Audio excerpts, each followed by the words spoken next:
ও আমার কলিজার যুবক, কয়দিন আর বাহাদুরি করবা, কম তো করো নাই। মনে চাইছে দাড়ি রাখবা না রাখো নাই। মনে চাইছে পার্কে পার্কে দৌড়াবা, দৌড়াইছো। মনে চাইছে সারা রাত মোবাইলে গুনাহ করবা, করেছো। মনে চাইছে নামাজ পড়বা না, পড়ো নাই। এখনো কি তওবা করার অন্তর আসে নাই? আরো কি গুনাহ করতে মনে চায়? বলো আর কতদিন করবা? বলো তোমার আশা কতদিন করলে পূরণ হবে? আর কত রাত মোবাইল চালাইয়া আশা পূরণ হবে বলো? আর কতদিন পার্কে পার্কে গুনার আড্ডা দিলে তোমার আশা পূরণ হবে বলো? এবং এ কথাও বলো, তোমার হায়াতের বাকি আছে আর কতদিন? চোখের সামনে লাশের মিছিল, ঘুমের বিছানায় তাকাও যুবকের লাশ, পানির মধ্যে তাকাও যুবকের লাশ, গাড়ির নিচে তাকাও যুবকের লাশ। ও আমার কলিজার যুবক, এখনো কি তোমার হুঁশ আসে নাই? তোমার লাইনের জাতি ভাই গোটা দুনিয়াটাকে জাগরণ তৈরি করে কবরে চলে গেল, রক্তের ফোঁটা জমিনে ফালায় দিয়া শাহাদাতের দরজা দিয়া চলে গেল। আর জাতিকে বুঝায় গেল, যুবকের বুঝায় গেল, এরে যুবক,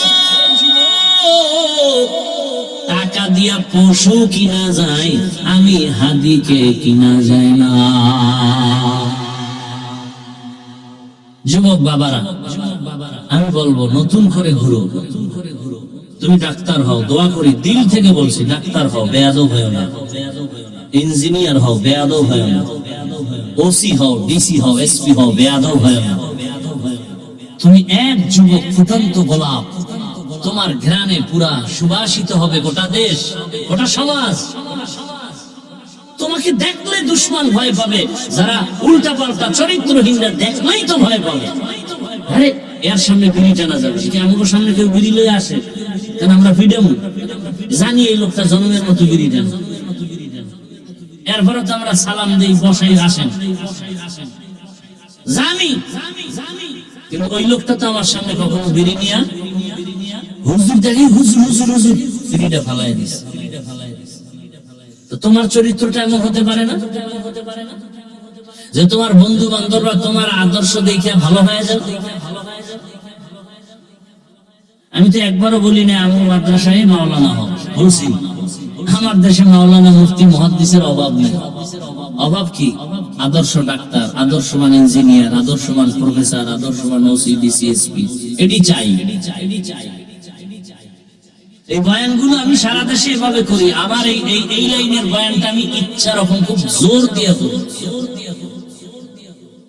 এখনো সময় আছে, তওবা করো, অন্তরটাকে নরম করে দাও। মানুষের একটা আফসোস থাকে, আরে পার্কে গেলে কি জানি মজা, নিছো না, এবার ফিরো। মনে মনে আল্লাহকে বলো, ও আল্লাহ, জীবনে পার্কে কম ঘুরি নাই, দাড়ি কম কাটি নাই, নামাজ কম সারি নাই।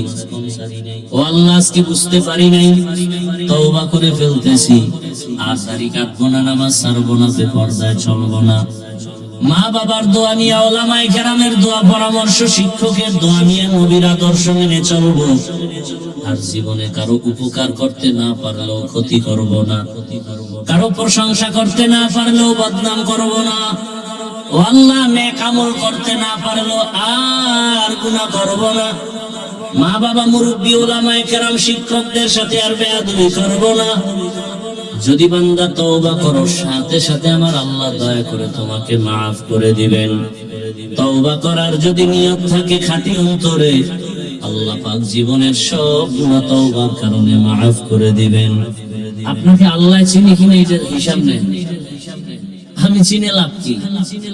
আমি তো চিনি আমরা এলাকার মাতবর। আল্লাহ তো জানে আপনি জালেম, আপনি চোর, আপনি ডাকাত, আপনি দুর্নীতিবাজ, আপনি চরিত্রহীন। কে জানেন? সে আল্লাহ আল্লাহকে ঠিক করেন সবকিছু। আমারে চিনে লাভ নেই।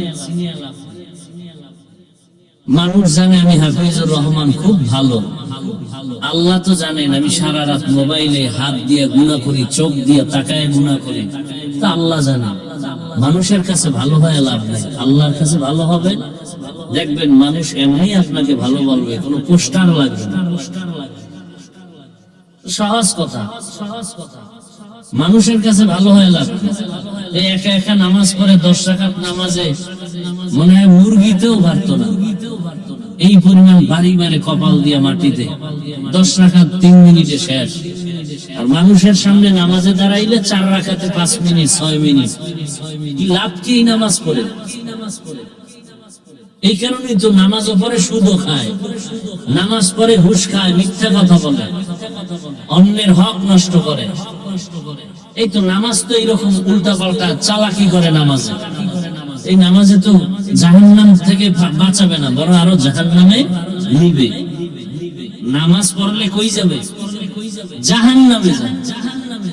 দলিল আরাআইতাল্লাযী ইউকাযযিবু বিদ্দীন ফাযালিকাল্লাযী ইয়াদউল ইয়াতীম ওয়ালা ইয়াহুদ্দু আলা তাআমিল মিসকিন। এরপরে কি? অর্থ কি? ফাওয়াইলুন, ওয়াইল একটা জাহান্নামের তবকার নাম, ভয়ঙ্কর একটা জাহান্নামের শাখা। ওয়াইল লিল মুসাল্লিন, যারা নামাজি মুসল্লি এদের জন্য ওয়াইল নামক জাহান্নাম। আল্লাহর কথা। এবার বুঝেন তো, অন্য আয়াতে আল্লাহ চ্যালেঞ্জ দিয়েছেন, নামাজ মানুষকে বিনা হিসাবে জান্নাতে নিবে, কোনো গুনাহ রাখবে না। আর এই আয়াতে কি বললো? ফাওয়াইলুল লিল মুসাল্লিন, মুসল্লিদের জন্য ওয়াইল, মানে মারাত্মক এক জাহান্নাম। ওয়াইল এটা নামাজি মুসল্লির জন্য। চিন্তা করেন তো, কি নামাজ পড়ি, নামাজ পড়ি বিড়ি টানি, নামাজ পড়ি গালি দেই, নামাজ পড়ি গীবত করি, নামাজ পড়ছি যে ইমামের পিছনে বাইরে নাই মাসে ইমামরে গালি, সেই ইমামের সমালোচনা। এই নামাজ। আমি যতক্ষণ কথা বলবো একটা আওয়াজ দিবেন না, আমি প্রশ্ন করলে জবাব দিবেন, তাও খুব ঠান্ডা আওয়াজে। একটা আওয়াজ দিবেন না, অনুরোধ। বেয়াদবি ক্ষমা চেয়ে বলছি। কোরআন হাদিসের কথা কোনটা সঠিক কোনটা বেঠিক এটা আলেম বলতে পারে, আপনি পারবেন? আপনি ঠিক বলার অধিকার কি, বেঠিক বলার অধিকার কি?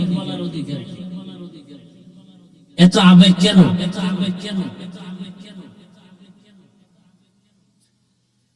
আল্লাহ মাহফিল কবুল করেন।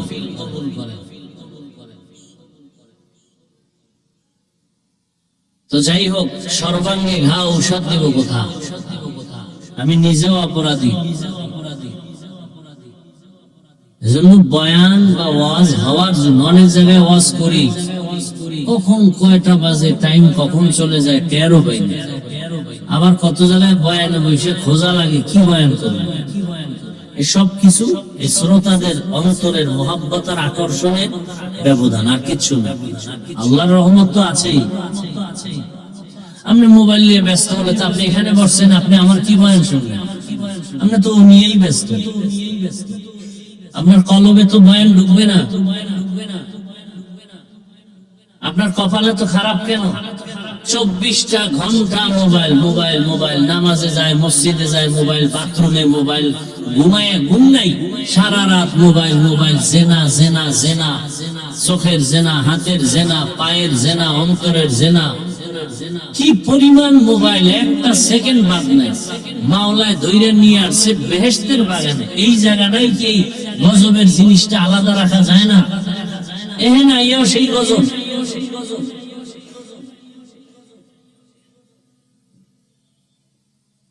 কি নিয়ে যাবেন বাসায়?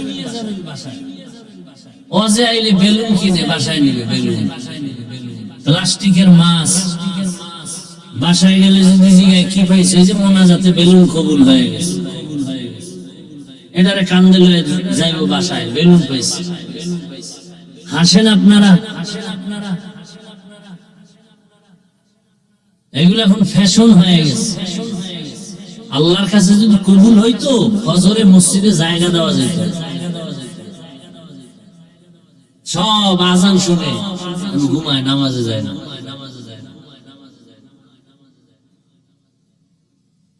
এই কথাগুলো সন্তানকে মাও বলতে ভয় পায়, কারণ সন্তান মাকে মারবে।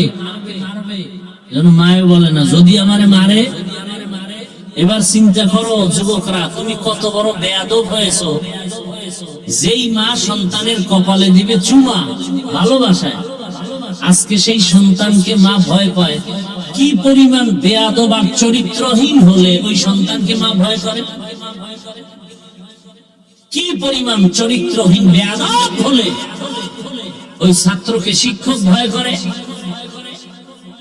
একটা ভালো সন্তানকে কসম আল্লাহ কোনদিন মা ভয় করবে না। করবে কি ভাই? মা বাবা সন্তানকে ভয় করে কখনো? আবার এই কুলাঙ্গার আবার বন্ধু বান্ধবের সামনে কয় আমার বাপ মা যে আমারে ভয় পায়, গর্ব করে আমার। অথচ চিন্তা করা উচিত তোমার মা বাপ তোমাকে ভয় পায় শুধু তুমি বেয়াদব, তোমার চরিত্র নষ্ট, এই কারণে ভয় পায়। কোন ভালো মানুষ আদর্শবান সন্তানকে কোনদিন কোন মা বাপ ভয় পাবে না, প্রশ্নই উঠে না। এই কথাগুলো কেউ বলবে না, বলার নাই, শোনারও লোক নাই, বিরোধিতা করার লোকের অভাব নেই।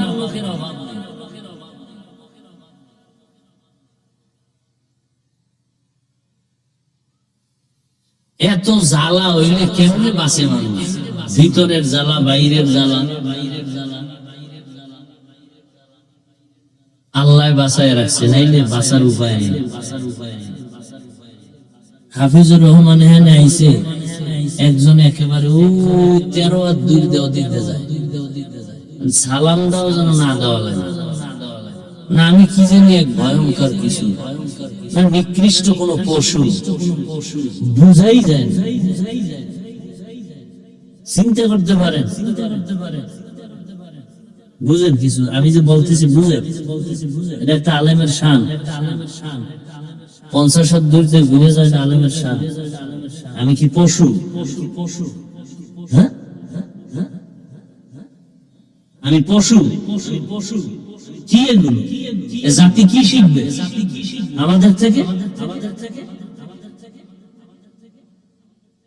ওলামায়ে কেরাম বুঝছেন কি বলছি? জাতি কি শিখবে? আল্লাহ হেদায়েত দান করেন। এই ঝামেলাতেই দেখেন না কি গর্ব করে কইছে আলেমরা সব এক হইব, কি যে কাউর মাঝে গর্ব করে কইছে, বেশি হয়ে গেছে গর্বটা। যে হাফিজুর রহমান এটা বলছকা, দুনিয়ার সব এক হইলে তোরা এক হইতে পারবি। তেল আর পানি এটা মিলানো বড় কঠিন, জনমের মতো ঝাঁকানো দিল আবার জায়গা কিছু করবার আলাদা, কঠিন হালা। অন্তর যদি ঠিক না হয় তো উপরে দিয়ে মিলাইলে কি হইবে? ওই যে কয় না কলবে কলবে মিল না হইলে ভাঙবে না, কলবের মিল না হইলে উপরের মিল হইয়া কোনো লাভ নেই। কলবের মিল হওয়া দরকার।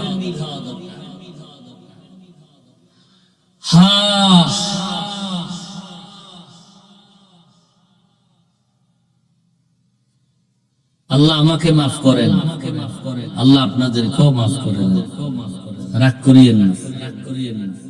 চূড়ান্ত ভালোবাসা মোহাব্বত নিয়ে কথাগুলো বলতেছি। একটা কথাও আমি কাউকে আঘাত করার জন্য বলিনি, জাহান্নাম থেকে বাঁচার জন্য। আমি জান্নাতে যেতে চাই, আপনাদেরকেও নিতে চাই, সেই বয়ান করতে আসি। কাউকে হুজুর বানানোর ওয়াজ করতে আমি আসিনি, মাওলানা মুফতি মুহাদ্দিস বানানোর ওয়াজ করতে আমি আসিনি। আমি আপনাদেরকে জান্নাতে নেওয়ার পরামর্শ দিতে আসি। আল্লাহ সবাইকে কবুল করেন।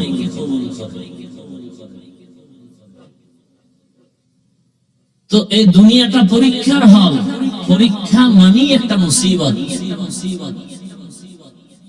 এই পরীক্ষায় পাশ করার জন্য সাহায্য লাগবে না হয় সম্ভব না, কারণ যেই হলে পরীক্ষা দিতে আসি হলটা বড় মারাত্মক খতরনাক হল। দুনিয়া নামক পরীক্ষার হল বড় কঠিন। ডানে বামে সামনে পেছনে চতুর্দিক থেকে শয়তানের আক্রমণ। এক শয়তান আমার বডির ভেতরে আছে, নফস শয়তান, আর এক শয়তান আমগো ডাইনে বামে আছে মানুষ শয়তান, আর এক শয়তান এই প্যান্ডেলের বাইরে আছে জিন শয়তান। কয়দা লইল? এই তিন শয়তানে যদি আমারে টানে, এবার আমার পাওয়ার কি? আল্লাহ কয় ওয়া খুলিকাল ইনসানু যায়ীফা, মানুষ তোরে আমি বড় দুর্বল করে বানাইছি। তাহলে আমার জন্ম সৃষ্টিটাও কি দুর্বল। এবার আসেন কেমন দুর্বল? আমরা পিপিলিকার কাছেও দুর্বল, একটা মশার কাছেও আমরা বড় দুর্বল। মশায় যদি মেজাজ গরম করে একটা বনিয়াদম ঘুমাতে পারবে না। পারবে? আমরা এতটা দুর্বল। এজন্য আল্লাহ বলেন তুমি একা পারবা না, তিন শয়তান তোমার পিছে লাগা। পরিবেশ যেটা এটাও খারাপ, পাশে লেখা আছে ধূমপান নিষেধ, আছে না নাই? এরপর কেউ করেনি, ড্রাইভারও করে, হেল্পারও, কন্ট্রাক্টরও করে। নিষেধ করলে ধোঁয়াটা আমার দিকে মারে, আর আমার বাবার টাকায় পায়খানা খাই, তোমার কি? আছে না নাই? দুনিয়াতে বহু আকাম আছে, কিছু লাভ হয়, কিন্তু বিড়ি টানার মতো ফাও আকাম দুনিয়াতে আর একটাও নেই। মদ পান করলে এটা একটা আকাম, কিন্তু লাভ আছে না নাই? কি এখন না আছে? আল্লাহর কোরআনে কয় লাভ আছে। মদ পান করলে কি আছে? হালকা লাভ আছে। কি লাভ? শরীরে এনার্জি হয়, এনার্জি বাড়লেই লঙ্গি ঠিক থাকে না, বউরে মা করে না। আপনাদের এদিকে কেউ মদ পান করে কেউ জিকির টিকির করছে? কেউ করেন। বিড়ি টানলে কি লাভ বলেন তো? একটা লোক বলে যে এই লাভ, খোদার কসম আমি বিড়ি টানবো। চেহারা সুন্দর হয়, যৌবন বাড়ে, মেধা বাড়ে, ও ঠোঁট গুলো লাল হয়। হ্যাঁ, কি হয়? কালো। ওদের কলিজা আরো 10 গুণ কালো। কোম্পানি পর্যন্ত এই কথা লিখে দিছে ধূমপান বিষ পান। এতই বাঙালি থামে না। এরপরে লেখছে মৃত্যু ঘটায়, এরপরও থামে না। বড় কঠিন হালাত। তাহলে এটা ফাও আকাম হইলে বিড়ি টানা। আমার কথায় কি হেদায়েত না? হেদায়েতের মালিক মান ইয়াহদিল্লাহু ফাহুয়াল মুহতাদ ওয়া মান ইউদ্লিল ফালান তাজিদ লাহু ওয়ালিয়াম মুরশিদা। ওই বান্দা হেদায়েত পাবে দূরের কথা, হেদায়েত পাওয়ার কোন মুর্শিদ পাবে না, পথ প্রদর্শক পাবে না। হেদায়েত বড় কঠিন হালাত।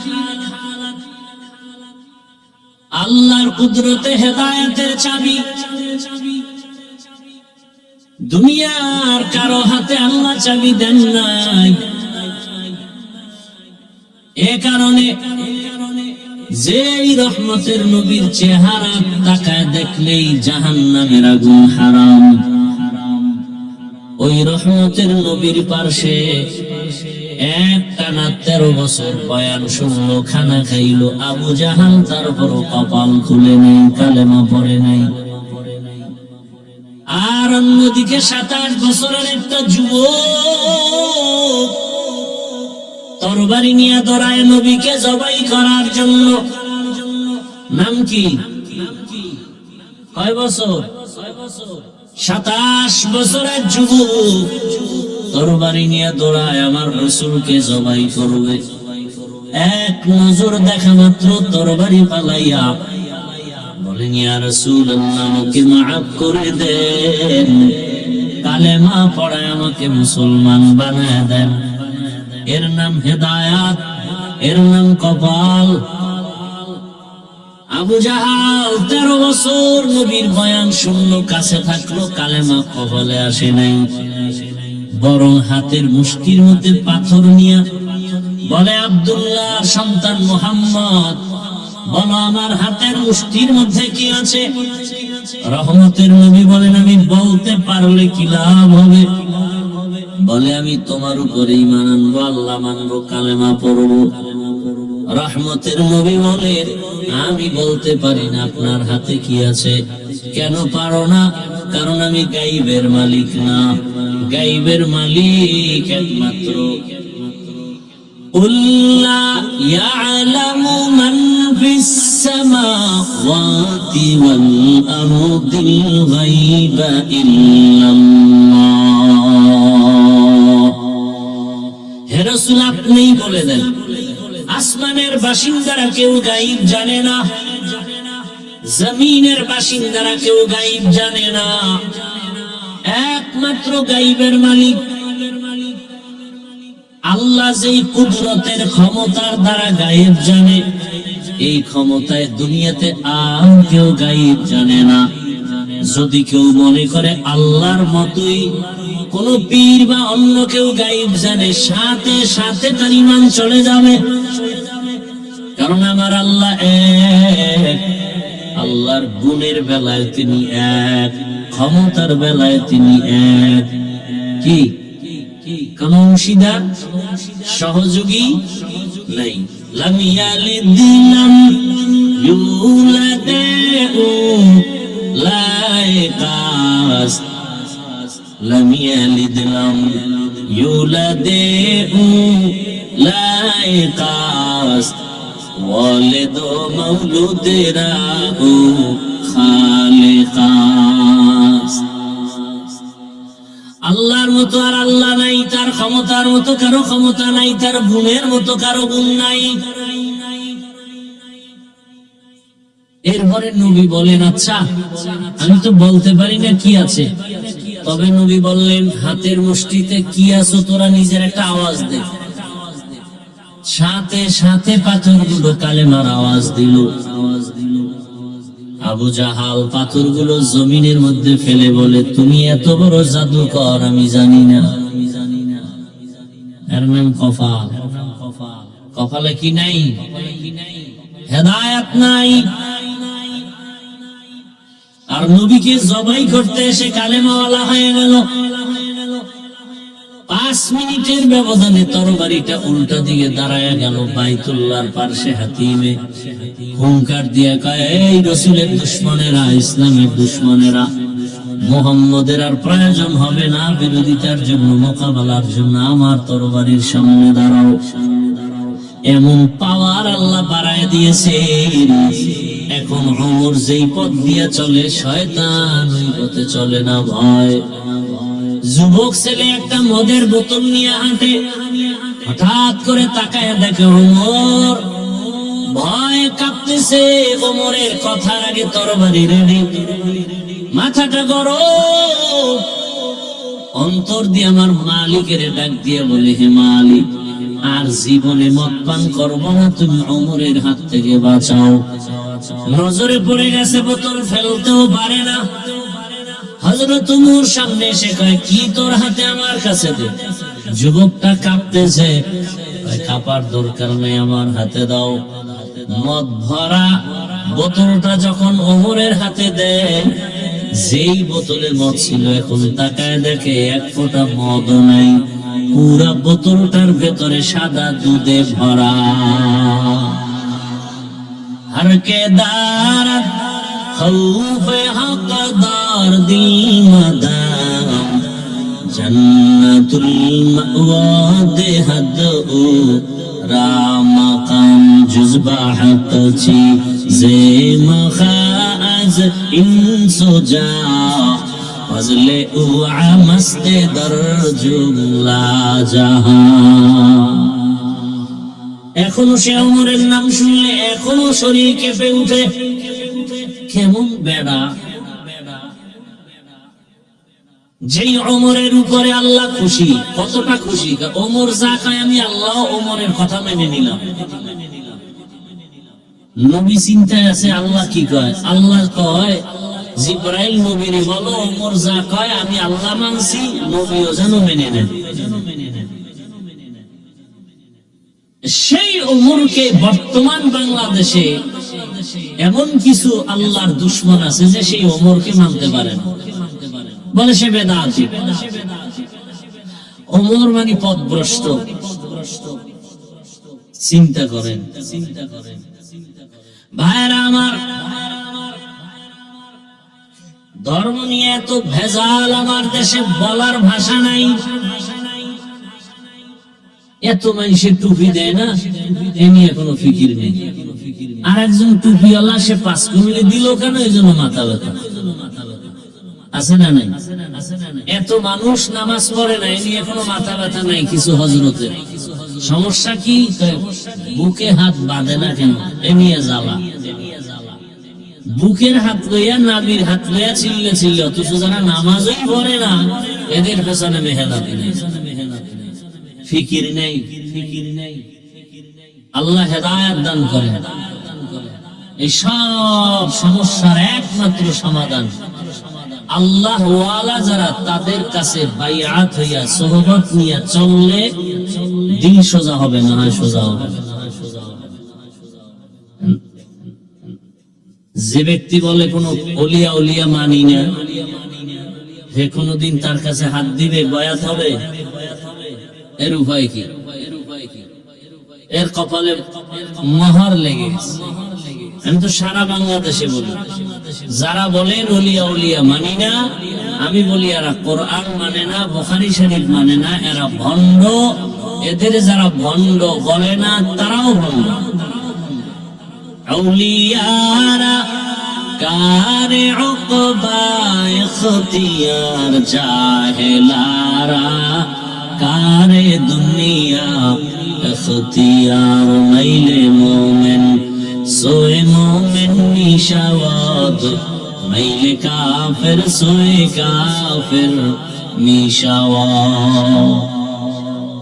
আল্লাহ তাআলা সাহায্যের কথা বললেন কেন? বলে এটা পরীক্ষার হল। তুমি পরীক্ষায় পাশ করতে হলে একা একা পারবা না, কারণ পরিবেশ বড় খারাপ। আল মালু ওয়াল বানুন জিনাতুল হায়াতিদ দুনিয়া। সম্পদ আর সন্তান হলো দুনিয়ার সৌন্দর্য। আল্লাহ তাআলা বলেন সাবধান, ইয়া আইয়ুহাল্লাযীনা আমানু লা তুলহিকুম আমওয়ালুকুম ওয়ালা আওলাদুকুম আন যিকরিল্লাহ। তোমার সন্তান আর সম্পদ যেন তোমাকে আল্লাহর মুহাব্বতের দরজা থেকে গাফেল করে না দেয়। সাবধান। সুফিয়ান সাউরী রাহমাতুল্লাহ আলাইহি বলেন, মানুষের ধ্বংস করার মূল জিনিসটা হলো মাল, মালের মুহাব্বত। ভাই কথা বুঝেন তো? মানুষকে ধ্বংস করার মূল কি? মালের মুহাব্বত। এগুলোর থেকে মানুষকে বাঁচাইবে সে ডাক্তার কারা? ওলামায়ে কেরাম। ডাক্তার কারা? সুফিয়ান সাউরী বলেন, মানুষ মালের মুহাব্বতে আটকায়া যাবে, আর আলেমরা ডাক্তার হয়ে তাদেরকে সরাবে, বাঁচাবে, ঔষধ দিবে। সুফিয়ান সাউরী কয়, সেই মালে যদি আলেমরে ধরে, যারে দিয়ে ভূত সারামু, এরা যদি ভূতে পায়, যেই মাল মানুষকে ধ্বংস করে, সেই মালের পেছনে যদি আলেম ডাক্তার হইয়া সেও যদি রোগী হয়ে যায়, তো চিকিৎসা করবে কে? মেরা এজাজো করদান বেহিসাব, খলকেরা দাদন জওয়াবে বাসওয়াব আপনাদারাত। থানবী রাহমাতুল্লাহ আলাইহির দরবারে যে একজন বইয়া 1 মিনিট না উঠে হাঁটতেছে, সবাই গিয়ে ধরছে, এই ভাই তুমি কোথা থেকে এফোর্ট করে চলে যাও থানবীর দরবার? কেন ভাই আমার হজ হয়ে গেছে, পুরা টাটকা হেদায়েত পেয়ে গেছে। কি আমরা 40 বছর হযরতের দরবারে লাইন পাইতেছি না পয়সা, আর আপনি আসলেন আর বসলেন আর উঠে যান, হেদায়েত হয়ে গেছে? বলে হ্যাঁ হয়ে গেছে। যদি আমি 1 মিনিটের ওয়াজ আমল করি, আমার বিশ্বাস আমি বিনা হিসাবে জান্নাতে যাব। কি ওয়াজ? থানবী বলছে, গুনাহ করিও না, নেক ছাড়িও না। আপনারাও কি এই নিয়ে উঠতেছেন? করিয়েন না। আল্লাহ নিয়ে আসেন ভাই, জোর করে এই সমস্ত ঠান্ডার মধ্যে এই প্যান্ডেলে বসা যায় না। মাওলায় দয়া না করলে পারে না, সম্ভব না। এই থার্ড ক্লাসের বিছানায় যে কেউ বসতে পারে না। এখানে বসতে কপাল লাগে, কপাল। এখানে বসতে কি লাগে? কপাল। বুঝো না রে বাবা, ভালো করে বুঝো। এই এলাকার কোন কোটিপতি যদি এতগুলো মানুষ কোন একটা জায়গায় দুনিয়ার দাইনে জমা করতে চাইতো, তাহলে ওই নেতা ওই টাকাওয়ালা সাহেবের প্রথমে তাকে আসা যাওয়ার ফ্রি গাড়ি দেওয়া লাগতো। আপনাকে দিছে ফ্রি গাড়ি, আবার ওই ফ্রি গাড়িতে এই বেহেশতি মানুষ আসতো না, সব গাঞ্জাখোরেরা লাইন দিত। আসার পরে ভিআইপি চেয়ার বসার জন্য আপনাদেরকে ভিআইপি বিছানা দিছে। পৃথিবীতে এর থেকে নরমাল থার্ড ক্লাসের বিছানা হতে পারে না। এর থেকে থার্ড ক্লাসের বিছানা আছে? নাই। এখানে কে ভিআইপি, কে নন ভিআইপি, কে বড়, কে ছোট, কে আলেম, কে মূর্খ, সব এক। কে ধনী, কে গরিব, কোনো ভেদাভেদ নাই। ওই টাকাওয়ালা সব মানুষের বসাই আবার ফাঁকে ফাঁকে নাস্তা দেওয়া লাগতো। প্যাকেট একটা কম পাইলি চেয়ারের বাড়ি, বাতাসে উড়ে চেয়ার। আমি দেখলাম কেমনে, ওই ওগো দলের মধ্যে আবার কয়েকটা কুলাঙ্গার লাইফ বয়, ওরা লাইফ দিয়া কয়, দেখে নাঙ্গ দলের মানুষ আমরা কত বড় বেয়াদব। কথা বুঝেন, বাংলা বুঝেন? এখানে এই দলের একটা মিটিং, এখানে নাস্তা লইয়া কি হয়েছে না হয়েছে এটা লাইভ দিয়ে যে দেখায়, ও কুলাঙ্গার না? সারা দেশের মানুষের দেখায় আমরা কত বড় বেয়াদব। দেখেন আমরা নিজেরা কিলে কিনে লাগিয়ে গেছি। আমার কথা যুক্তি আছে না বানায় বলতেছি? এটা হইতে পারে কোন দলের আদর্শমান সদস্য করতে পারে? টুকটাক তর্ক বিতর্ক এটা লাইভ দিবে কেন? জাতিকে জানাইবে কেন? সে আপন লোক হয় কিভাবে? আপনাদের নাস্তা টাস্তা দেওয়া হয়েছে, মোনাজাতের পরে কপাল বড় খারাপ। এইবার খেয়াল করেন, খেয়াল করেন, মানুষ কিন্তু মানুষ, খুব বুঝার বিষয়। এই মেধা আল্লাহ আর কোন মাখলুককে দেন নাই, মানুষকে দিয়েছেন।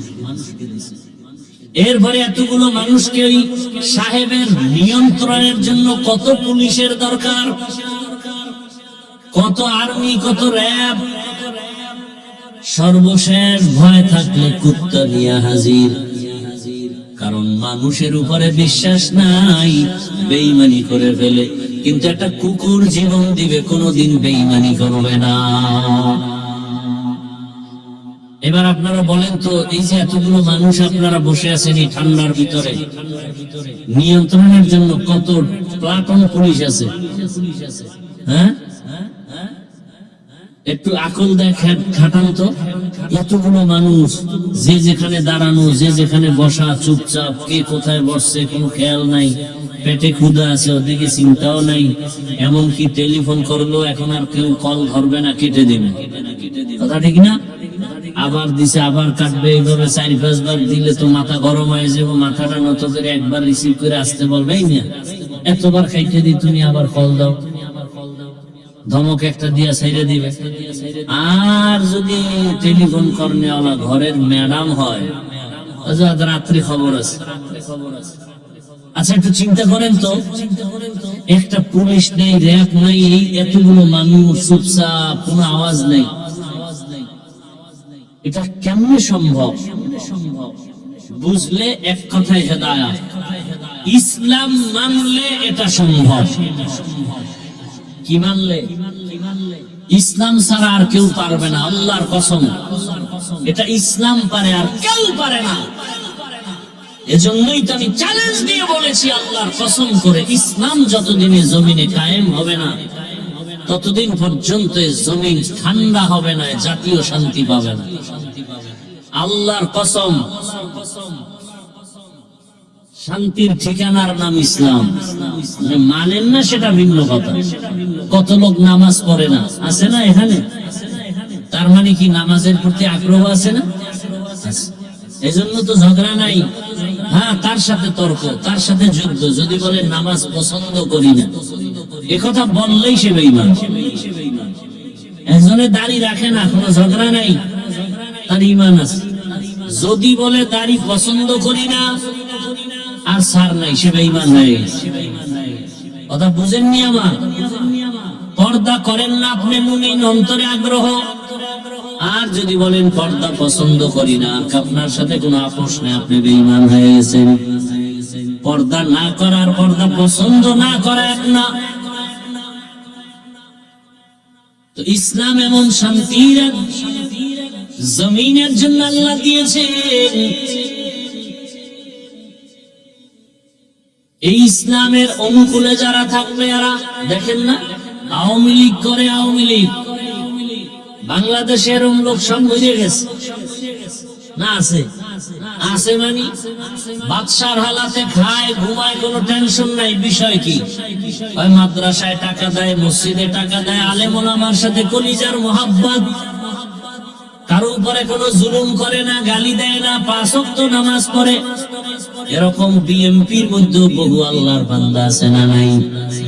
মাদ্রাসায় টাকা দেয়, মসজিদে দেয়, দাড়িওয়ালা 5 ওয়াক্ত নামাজ বা জামাত আদায় করে। এ কারণে যত তুফান হোক না কেন, উলামায়ে কেরামের বরকতে তার উপরে কোনো বিপদ আসে না।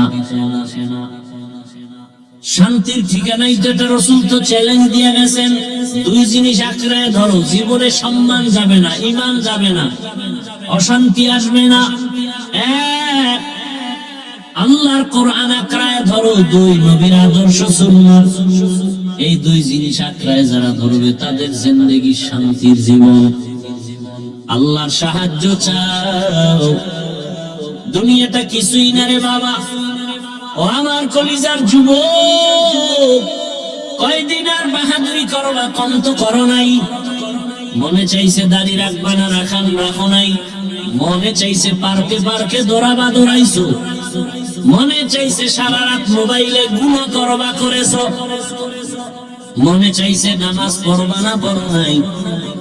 এখনো কি তওবা করার অন্তর আসে নাই? আরো কি গুনাহ করতে মনে চায়? বলো আর কতদিন করবা? বলো তোমার আশা কতদিন করলে পূরণ হবে? আর কত রাত মোবাইল চালাইলে আশা পূরণ হবে? বলো আর কতদিন পার্কে পার্কে গুনার আড্ডা দিলে তোমার আশা পূরণ হবে? বলো। এবং এ কথাও বলো, তোমার হায়াতের বাকি আছে আর কতদিন?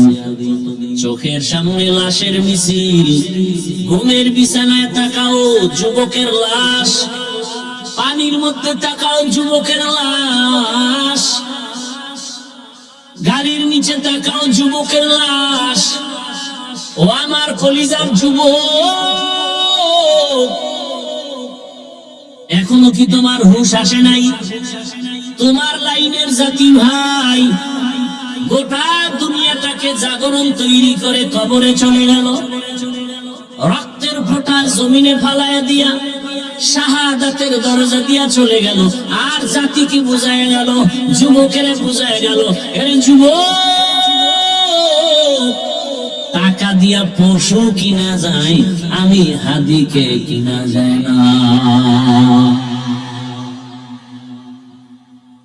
এরপর হুঁশ হয় নাই।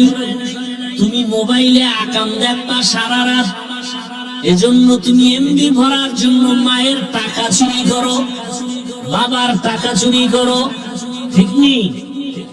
আর তোমার জাতি সেই যুবক রাস্তা দিয়ে হাঁটে, মানুষ এসে এসে টাকা দেয়, খবর নেই। 50,000 টাকার বান্ডিল দেয়, কেন? অ্যাকাউন্টে কোটি কোটি টাকা জমা। তোমরা সাক্ষী দাও, যেই ছেলের কথা বলতেছি, এত টাকা ও কোনদিন কি লাইভে এসে বলছিল আমাকে টাকা দাও? ও যুবক, তুইও যুবক, তোর চরিত্র তো খারাপ কেন? বল, কার অভিশাপ লাগাইছো কপালে? হয়তো মা বাবার অভিশাপ লাগছে, না হয় শিক্ষকের, না হয় আলেম ওলামার। এই 3 জায়গার অভিশাপ লাগলে কসম আল্লাহর, মরার আগে তুই পঙ্গু হয়ে যাবি। আর এই 3 জায়গার দোয়া থাকলে তুই ডাক্তার হলো, গোটা দুনিয়াতে সম্মান হবে, মানুষ তোর কদম চুমতে থাকবে। এক ডাক্তার জাকির নায়েকরে কে না চিনে দুনিয়া, হোমিওপ্যাথিক ডাক্তার, টাকার গরমে না, ক্ষমতার গরমে না, এই পরিচিতি, এই খ্যাতি, এই সম্মান, সুন্দর চরিত্র, নৈতিক আদর্শের কারণে। তুমি সারা রাত আকাম করো মোবাইলে, চেহারাটারে নষ্ট করে ফেলেছো। 40 বছরে তোমার চেহারা নষ্ট হওয়ার কথা না, অথচ 22-25 বছরে তোমার চেহারায় কোনো আলো নাই, নূর নাই, আকর্ষণ নাই, তাকাইলে মায়া হয় না, বরং দিন দিন শুধু চেহারা নষ্ট হয়। যুবক পাও ধরে বলছে, নিচে নাইমে যদি একটা বলতে পারো যে ভাই ধরো, কয়েকজনে নাইমে আসে। খোদার কসম পাও ধরে বলছে, পারি না নাইমে আসতে। মাইকের ফোন যদি একটা লাগাই দিত পুরো 50 হাতে, তাহলে নাইমে নাইমে পাও ধরে ওয়াজ করতাম, ওয়াজও করতাম, পাও ধরতাম। তোর পায়ে হাত দিয়ে বলি, তুই আয়নায় তাকা, তুই তাকা, দেখ তো তোর চেহারা আগের মতো আছে না। তোর নিজের কাছেই খারাপ লাগে, চেহারাটা এত নষ্ট হইলো কেন? এই দাগ, সেই দাগ, এই কিছু, সেই কিছু। আয়না দেওয়ার টাইম তো পাও না, শিডিউল খালি নেই আয়না দেখা, মিস কল আর মিস কল। আয়না দেখারও টাইম নাই। ও আয়নার দিয়ে তাকাইলো, দেখে বেগানা বয়ে রয়েছে। ওর চেহারা দেখার টাইম নাই, ও আয়নার সামনে দেখে বেগানার চেহারা, নর্তকীর চেহারা। কে বলবে এই কথা? কে শুনবে আমার এই কথা? বলার মানুষ নাই, শোনার মানুষ নাই, বিরোধিতা করার মানুষের অভাব নাই। কেমনে বুঝাই আমার এই যুবকরে? যুবক, গোটা দুনিয়ার নেতৃত্ব তো তুমি দিবা, গোটা দেশ তো তুমি চালাবে, গোটা দুনিয়া তোমার দিকে তাকিয়ে আছে। তুমি সমাজকে সুন্দর করবা, দেশকে সাজাবা, সেই চরিত্র তোমার মধ্যে আছে। নষ্ট করো কেন? হারিয়ে গেলে আর ফিরে আসবে না, চরিত্র কোনদিন আসবে না। বয়ান উল্টা শুনে তসবিহ হাতে নিয়ে দোয়া ইউনুস পড়তেছে, কবে আসবে সেই ভোটের আগের রাত। 500 টাকায় পশুর দামে বিক্রি হয়ে যাবে। কি বাজারে গেলে একটা ভালো মুরগি কিনতে গেলে 600 থেকে 1000, একটা ছাগল কিনো 15,000, 20,000, একটা গরু কিনবা তুমি 1 লাখ। আর ভোটের আগের রাতে আমার সোনার বাংলার আশরাফুল মখলুকেরা বিক্রি হয় 500 টাকায়। তাহলে তুমি তো আসলে মানুষ না, তুমি অমানুষ। তুমি কি অমানুষ? আল্লাহ কয় এটা পশু। আল্লাহ আবার বলে না না না, বালহুম আদাল, এরা পশুর চেয়েও খারাপ। একটা পশুর দাম 1 লাখ, একটা পশুর দাম 15-20,000। কি তুমি মানুষের দাম তার চেয়েও কম? ওরে টাকা দিয়া তো পশু কিনা যায়, পশু টাকায় বিক্রি হয়, মানুষ কখনো বিক্রি হতে পারে না। বড় দুঃখ। তুমি সততার সাথে স্লোগান দিবা কেমনে?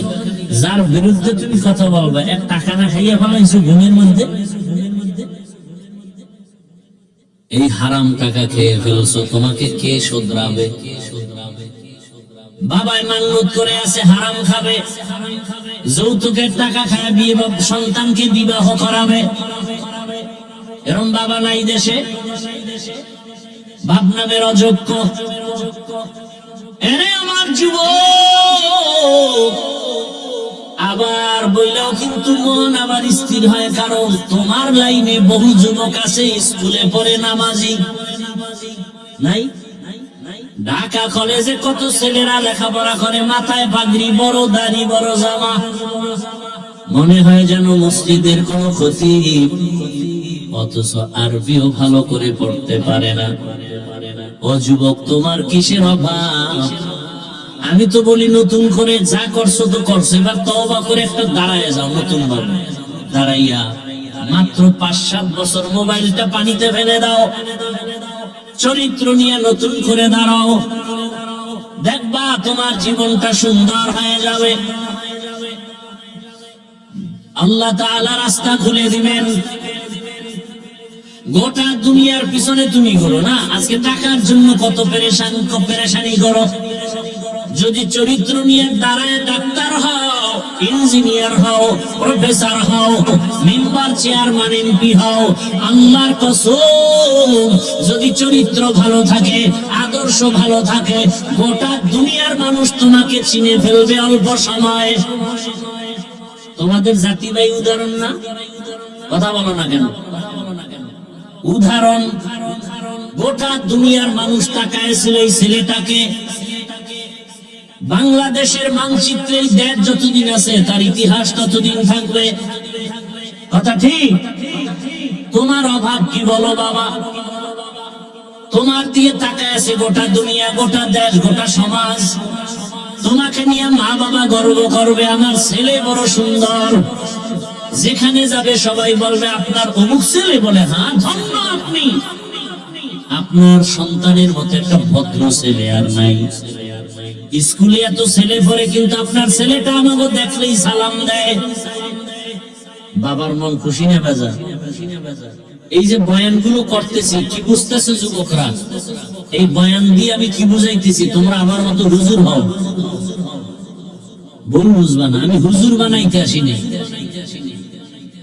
হুজুর বানানোর বয়ান কর্মেওয়ালা আমাদের ওলামায়ে কেরাম আলহামদুলিল্লাহ অভাব নেই।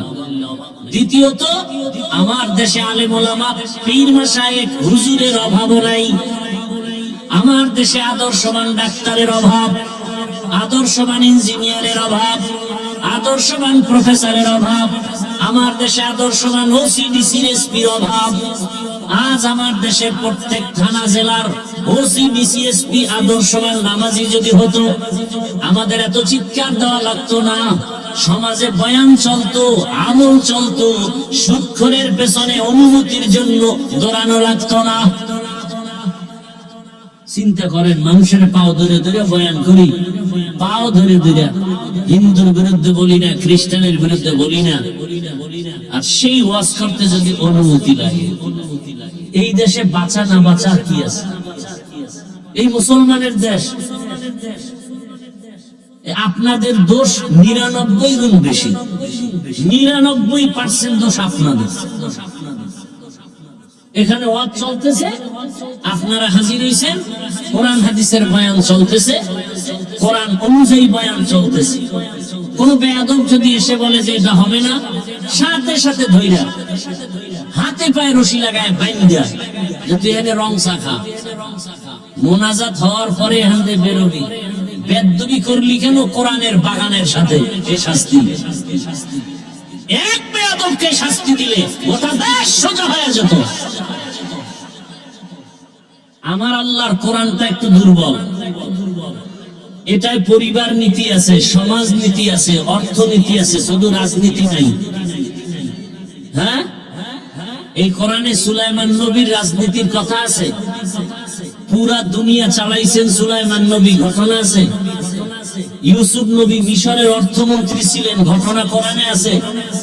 যদি বলো কোরআনে নাই, তার মানে হলো কোরআন সব দিক থেকে পরিপূর্ণ, রাজনীতির বেলায় কোরআন শরীফ দুর্বল। এই কথা বললে তার ঈমান থাকে? কোরআনে যদি রাষ্ট্রনীতি না থাকে ওই বয়ান করব না, থাকলে সবার করতে হবে। কথা বলেন না কেন? বলে হুজুর কোরআন হাদিসের বয়ান কইলেন, বাইরের থেকে বইলেন না। বুঝো কোরআন হাদিস কিছু? সালাম দিতে পারে না, MA pass, IA pass, BA pass, সালাম পাস করে না। আছে না নাই? সালামালাইকুম সালাম দেয়, সালামালাইকুম তোর উপরে ঠাডা করুক, হেকা ওয়ালাইকুম তোর উপরে আগে করুক, সালাম দেয়। লজ্জা শরম কই? আসসালামু আলাইকুম, শুধু এই দুইটা শব্দ এটা পারে, আর সব পারে। আর একজনে আবার স্টাইল করে দেয় আসসালামু আলাইকুম।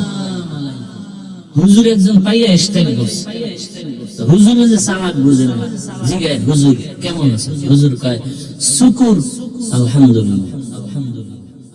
হুজুর আপনি শুকুর বললেন কেন? শুকুর বলবেন, কপাল তোর দাও খারাপ, আমার দাও খারাপ। আমি যে শুকুর বলবো, এই নকটা তো তুই সালামে নিয়ে গেছে, আমার তো শুকুর বলা ছাড়া উপায় নেই। বেয়াদবি ক্ষমা চাই। একটা কথা যদি কোরআন হাদিসের বাইরে করি, জিহ্বা কেটে ফেলবো। আসো, কেউ আসলে আসো। কোরআন শরীফের মধ্যে যদি রাজনীতি না থাকে, কোরআন আমি মানি না। কোরআনে নাই বলতে কিচ্ছু নাই। পরিবার নীতি আছে, রাষ্ট্রনীতি আছে, সমাজ নীতি আছে, অর্থনীতি আছে। 20টা বছর লেখাপড়া তো করলাম ডাউলের পানি আডার রুটি খাইয়া, এই কোরআনই তো বল। কয়টা নক্তা, কয়টা জের, কয়টা জবর, কয়টা পেশ, কয়টা অক্ষর, কয়টা শব্দ, কয়টা বাক্য, কয়টা আয়াত আছে, কয়টা সূরা আছে, নামাজের আয়াত কয়টা, রোজার আয়াত কয়টা, যাকাতের আয়াত কয়টা, সমাজের আয়াত কয়টা, পরিবার নীতির আয়াত কয়টা, রাষ্ট্রনীতির আয়াত কয়টা, তার ব্যাখ্যা কি, ফতোয়া কি, মাসআলা কি, তাফসীর কি। পড়তে পড়তে পড়তে পড়তে জীবন শেষ। ময়দানে আসি, এখন কোরআন নিয়ে বয়ান করতেছি। কোন সুদখোর, কোন আল্লাহর দুশমন এসে যদি হুজুর বয়ানটা এমন করে, ওরে কি পরিমাণ রিমান্ডের মাইক দেওয়া দরকার। এই যে বললাম 99 গুণ দোষী আপনারা। না একজন আলেমকে অপমান করার আপনি তালি দেন হাতে বয়ে না? আপনার তো এই কথা বলা উচিত। বাবার সাথে সন্তানের তর্ক হয় না, তার মানে বাবারে কেউ গালি দিলে সন্তান চুপ থাকবে? এটা কি বুঝেন? ওটা বুঝেন না যে আমি নামাজ পড়তে পারি না, দাড়ি রাখতে পারি না, পর্দা করতে পারি না, তবে আমি আল্লাহকে ভালোবাসি, রসুলকে ভালোবাসি, আর সেই ভালোবাসা পাইছি আলেমের দ্বারা, কোরআন হাদিসের দ্বারা। অতএব আলেমের সাথে আমার দূরত্ব থাকুক, যা কিছু থাকুক, কিন্তু অপমান হতে দেব না। ওর কলম ধরে ফেলবো। আমি নামাজ পড়ি না, কিন্তু খবরদার আমার ইসলাম, কোরআন, হাদিস, আল্লাহ, রসুল, আলেম ওলামা নিয়ে বললে ওখানে আমি ছাড় দেব না। কিসের ভয় পান? আল্লাহ হেদায়েত দান করুন। আরে ভাই, কোরআনটা বুঝেন কিছু? ভারতের মধ্যে হাজার হাজার মাদ্রাসা আগুন দিয়ে জ্বালায় দিছে ব্রিটিশরা। হাজার হাজার আলেমকে ফাঁসি দিয়া গাছের সাথে লাশ ঝুলায় রাখছে দিল্লি রাজধানী কলকাতায় রাস্তায়। উদ্দেশ্য কি? কোরআনের এই আওয়াজ বন্ধ করো। আল্লাহ তো চ্যালেঞ্জ দিচ্ছেন, এটা হেফাজত কোন হিসাবের হাতে দিনে। এই কোরআন হেফাজতের জিম্মা কোন নবীর হাতে দেই নাই, ডাইরেক্ট কে নিছেন। এই জন্য এটা যত বন্ধ করতে চায় তত বাড়ে। মাদ্রাসা ব্যাঙের ছাতার মতো, ব্যাঙের ছাতার মতো। বলে না, বলে না? বাংলাদেশে যারা বুঝ আছে, জানা আছে, জ্ঞান আছে, শুধু তারা জবাব দিবেন। বাংলাদেশে স্কুল, প্রাইমারি, এটি বেশি না মাদ্রাসা বেশি? না, আপনার অ্যান্সার ভুল। কি ভাই, আমি বলছি আপনারা না জানলে জবাব দিবেন না? আন্দাজে একটা জবাব দিয়ে রাখবেন কেন? এখানে বহু শিক্ষিত মানুষ আছে। বাংলাদেশে প্রাইমারি স্কুল হিসাব করলে গড়ে অনেক বেশি। প্রত্যেক গ্রামে গ্রামে স্কুল আছে, ঘর আছে, সব আছে, কিন্তু বাংলাদেশের বহু অঞ্চল আছে মাদ্রাসা নেই। কথা ঠিক না? তাহলে ব্যাঙের ছাতার মতো তো স্কুল আর প্রাইমারি হয়েছে, মাদ্রাসা হয়নি। অথচ একটা দোষ দিয়ে দিল ব্যাঙের ছাতার মতো। মুসলমানের বাচ্চা এই কথা বলতেছে ব্যাঙের ছাতার মতো। অথচ মাদ্রাসায় পড়লে একটা চরিত্রহীন মানুষ চরিত্রবান হয়। ডিসি সাহেব টেবিলে বসে কোরআন শরীফ পড়ে। ডিসি সাহেব আপনি কোরআন শিখলেন, সরকার শিখে? এখন না না হুজুর, ওই যে ছোটবেলা বক্তব্যে আব্বা আম্মা পড়াইছে না, সেই সময় শিখে ফেলছি। আর এখন আর মক্তব নাই সোনার বাংলায়। আছে? নাই। এখন মুয়াজ্জিন উঠে আজান দিতে, মা উঠে বাচ্চাকে কেজিতে পাঠাবে। ওখানে গিয়ে কি করে সরোয়া সরেয়া। আমার মাদ্রাসা এসে ছেলে এখন কি করে সরোয়া। মাদ্রাসা আছে না? আছে। ব্যবধান কোথায়? সন্তানটা স্কুলে গিয়ে পড়ে সরোয়াতে ওয়াজাগর, ওই একই অক্ষর মাদ্রাসা এসে সন্তান পড়ে সরোয়াতে ওযু, একই অক্ষর। স্কুলে গিয়ে পড়ে সরায়াতে আপা, মাদ্রাসা এসে পড়ে সরায়াতে আল্লাহ, মাদ্রাসা এসে পড়ে রব্বি জিদনি ইলমা। স্কুলে গিয়ে আছে নাই, এখানে গিয়ে পড়ে ক্রিং ক্রিং টেলিফোন, হ্যালো হ্যালো হ্যালো, কে তুমি কাকে চাও বলো বলো বলো, আমি মেও হ্যালো ক্যাট বিড়ালকে চাই, জরুরি খবর আছে ডেকে দাও তাই। হামটিমা টিম টিম তার খারা দুটো শিং, তারা মাঠে বারে ডিম। আর আগের কবিতা তো ছিল আদর্শ লিপি করছি না, সকালে উঠিয়ে আমি মনে মনে বলি সারাদিন আমি যেন ভালো হয়ে চলি, আদেশ করেন যাহা মোর গুরুজনে, আমি যেন সেই কাজ করি ভালো মনে। আর এখন নাচবে কেমনে, কোমরটা কি বামে না ডানে ডুলাইব, এজন্য শিক্ষক নিয়োগ দেবে। হুজুর যখন মাথা গরম হয়ে গেছে, রাস্তায় নামছে, সব নাস্তিকের বাচ্চাগুলো লেজ দুটায় ভিতরে ঢুকছে। বাংলাদেশের একটা সুন্দর সংস্কৃতি যে আলেমরা নামলে তারা কামিয়া, যে আন্দোলনে আলেম আছে এটা কি কামিয়া। জুলাই স্বাধীনের পরেও যদি আন্দোলন করা লাগে তো কিসের স্বাধীন করলেন? আম্মা জানেরা স্লোগান দানবো, অধিকার পাই নাই, সমান অধিকার লাগবে, আল্লাহ যে বেশি দিছে ওটা লাগবে না। এই বেশিটা নিয়ে না নিয়ে সমান নিতে যায়, তাসলিমার অবস্থা কি? বেশি নেবে না, সমান। সমান মানে এক পুরুষ যেমন 4 স্ত্রী রাখবে, এক স্বামী কেন এক স্ত্রী কেন পারবে না? আমি তাসলিমার পেটে বাচ্চা, তো যেখান থেকে মনে চাই আমি সেখান থেকে নিবে, এটা আমার স্বাধীনতা। ওলামায়ে কেরাম গর্জুকে এই বেশ্যা, যেখান থেকে মনে চাই সেখান থেকে পেটে বাচ্চা আঙ্গ দেশের কুকুর নিয়ে নেয়, মানুষ নিতে পারে না।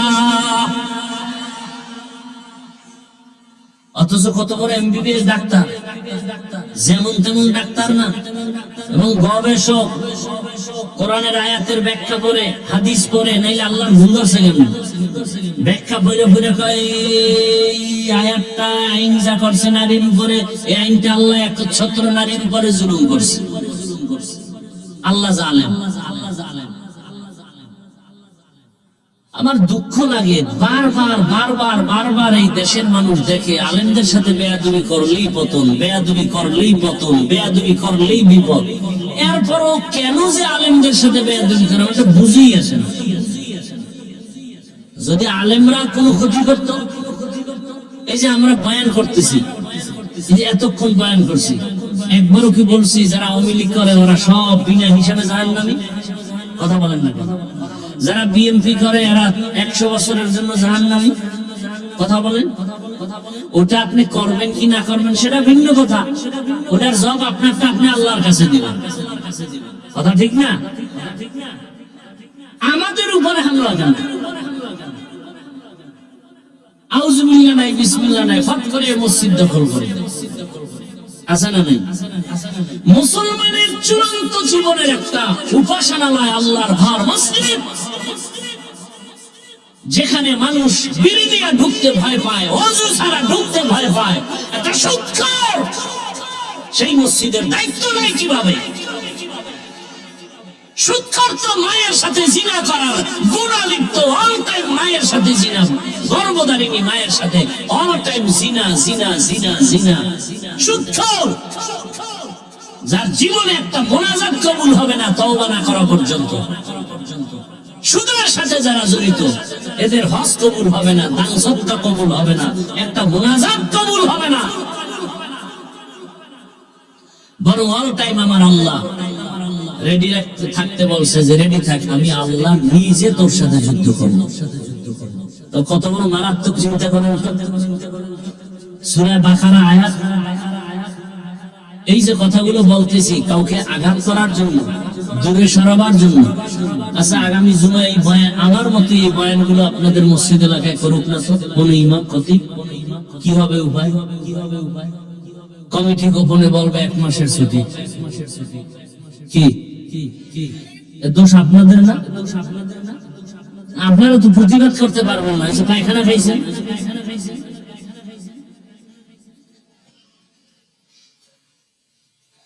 কোরআন হাদিসের বাইরে যদি কোন আলেম কথা বলে আপনাদের দরকার নাই, আমরা জিহ্বা কেটে দিব। আমাদেরকে বলেন, কোন কথা নাই।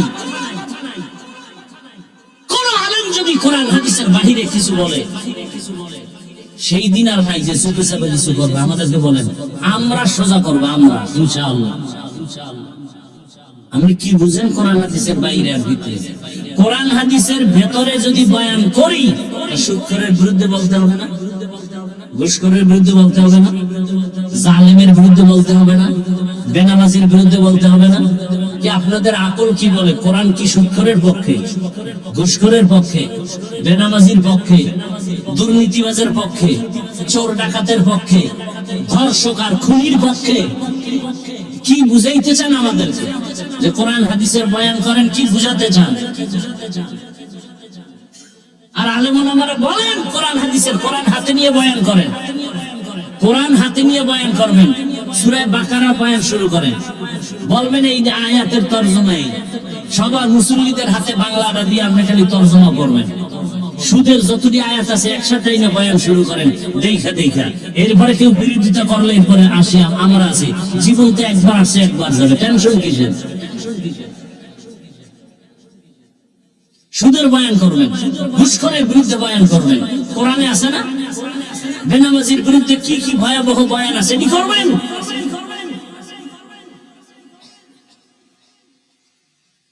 বেপরদায় যারা চলে এদের বিরুদ্ধে কি বয়ান? জেনার শাস্তি, চোরের শাস্তি, মানুষকে ধোঁকা দেয় এর শাস্তি কি?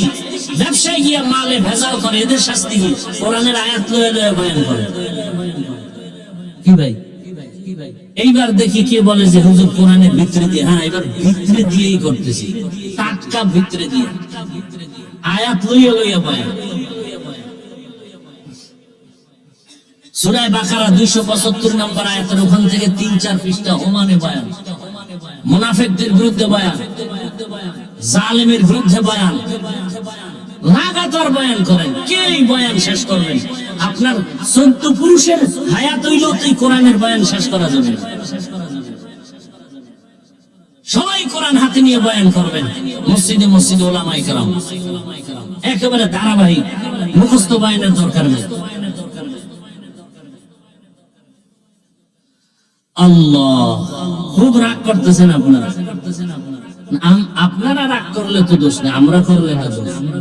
হুজুর এত রাগ, আমি মানুষ না।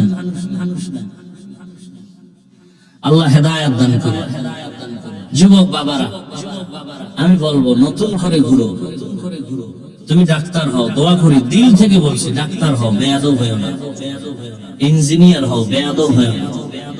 ওসি হও, ডিসি হও, এসপি হও, বেয়াদব হও না।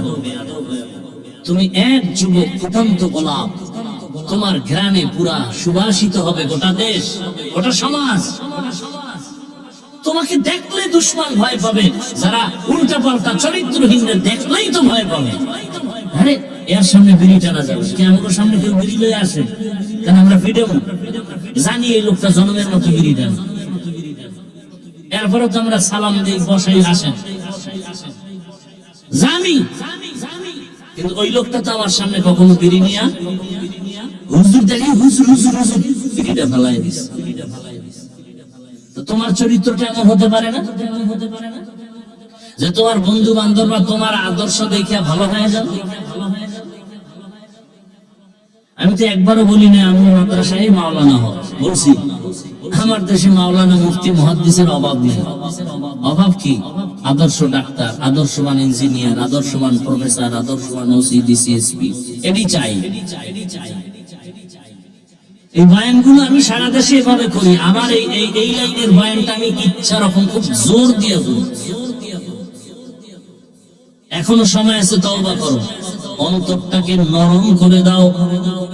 মানুষের একটা আফসোস থাকে, আরে পার্কে গেলে কি জানি মজা, এটা নিছো না, এবার ফিরো। মনে মনে আল্লাহকে বলো, ও আল্লাহ, জীবনে পার্কে কম ঘুরি নাই, দাড়ি কম কাটি নাই, নামাজ কম সারি নাই। ও আল্লাহ, আজকে বুঝতে পারি নাই, তওবা করে ফেলতেছি, আর দাড়ি কাটবো না, নামাজ ছাড়বো না, বেপরদায় চলবো না। মা বাবার দোয়া নিয়ে, ওলামায়ে কেরামের দোয়া পরামর্শ, শিক্ষকের দোয়া নিয়ে নবীর আদর্শ মেনে চলবো। আর জীবনে কারো উপকার করতে না পারলেও ক্ষতি করব না, কারো প্রশংসা করতে না পারলেও বদনাম করব না। ও আল্লাহ, নেক আমল করতে না পারলেও আর গুনাহ করব না। মা বাবা, মুরব্বী, ওলামায়ে কেরাম, শিক্ষকদের সাথে আর বেয়াদবি করব না। যদি বান্দা তওবা করো, সাথে সাথে আমার আল্লাহ দয়া করে তোমাকে মাফ করে দিবেন। তওবা করার যদি নিয়ত থাকে খাঁটি অন্তরে, আল্লাহ পাক জীবনের সব গুনাহ তওবার কারণে মাফ করে দিবেন। আল্লাহ আমাদেরকে তওবাওয়ালা জীবন দান করেন। আল্লাহ পাক আমাদের গুনাহমুক্ত জীবন দান করেন। আমিন। আলহামদুলিল্লাহি রাব্বিল আলামিন। والصلاة والسلام على سيد الأنبياء والمرسلين وعلى آله وأصحابه أجمعين. يا أرحم الراحمين، يا أرحم الراحمين، يا أرحم الراحمين. رب ارحمهما كما ربياني صغيرا.